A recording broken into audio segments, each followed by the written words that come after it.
مدام رجاء، من الأعمال الفنية اللي أنتِ قدمتيها في التلفزيون واللي أنا أذكرها لِك جيدًا هي أحلام الفتى الطاير.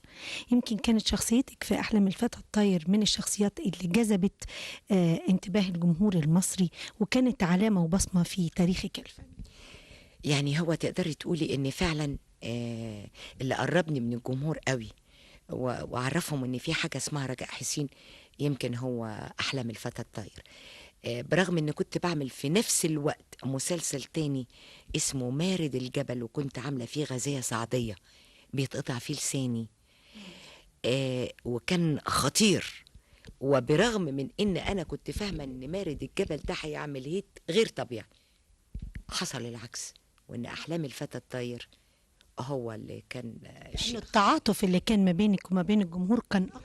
هو مش التعاطف، هو الحدوتة في حد ذاتها ولاد برضو البلد اللي فيهم الشهامة. الست اللي وقفت جنب الولد، يعني وقفت جنب منه برغم إنه هو سايبها، وكلمة الحب اللي بينهم اللي ما اتقالتش، ومع ذلك هي واقفة جنب. كان أحاسيسه حلوة، كان الحب المتبادل الصامت كان حلو. وبعدين الناحية الإنسانية وبنت البلد اللي بتقف في وش برضو الناس اللي عايزين يموتوه عشان سرقته ل3/4 مليون جنيه، العصابة اللي وراه، وهو في حد ذاته هي بتحبه، وده حبها الأول والأخير.